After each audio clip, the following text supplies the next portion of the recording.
Baik, assalamualaikum warahmatullahi wabarakatuh. Di sini saya Salma Nur Aziza dengan NPM 2152.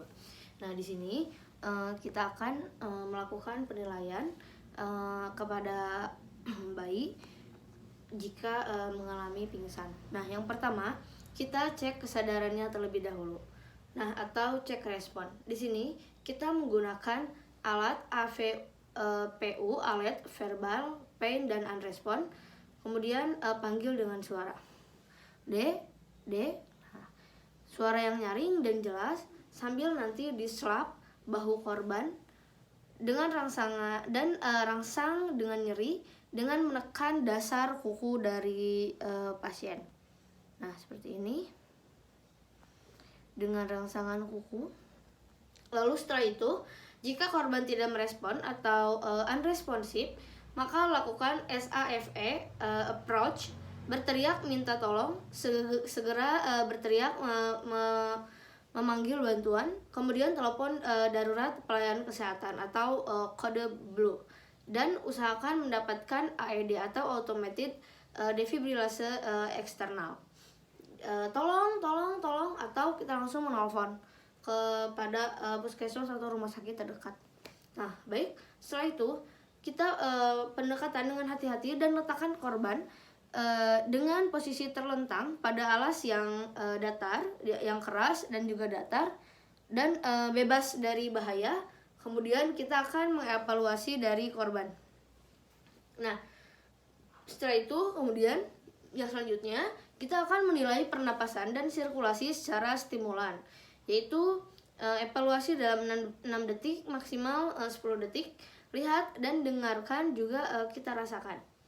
Nah, kita melihat pergerakan dada dari korban, apakah tidak bernapas atau napas tapi tidak adekuat, seperti mengap-ngap dan meraba nadi arteri brachialis dari bayi kalau bayinya kurang dari 1 tahun, atau arteri karotis dari anak yang lebih dari 1 tahun.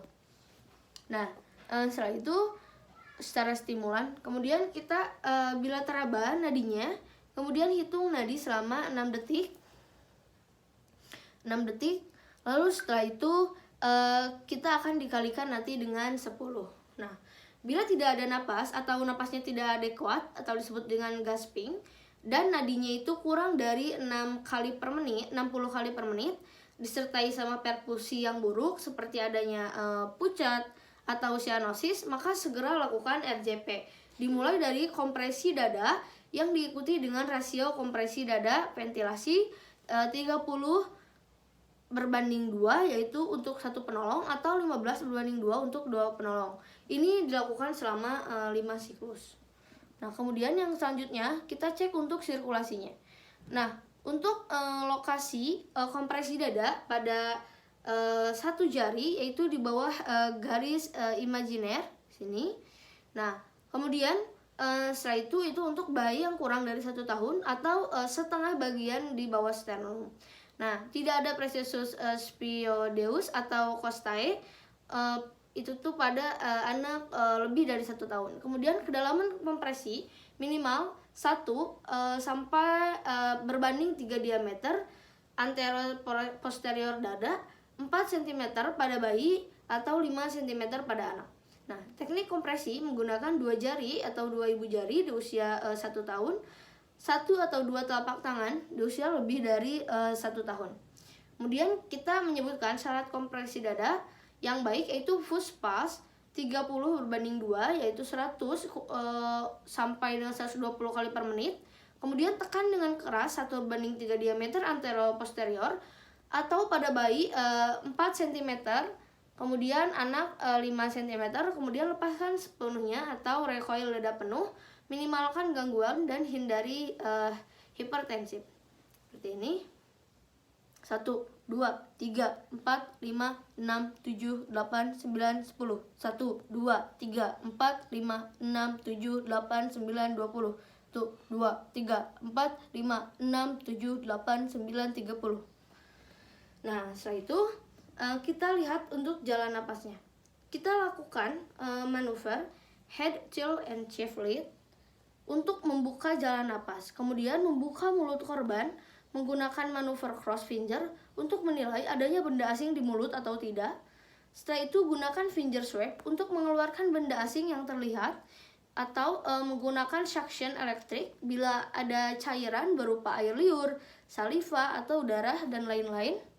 Setelah itu, kemudian kita lakukan ventilasi untuk pernapasannya. Kita lakukan ventilasi 2 tiupan pernapasan pneumatik menggunakan alat BVM.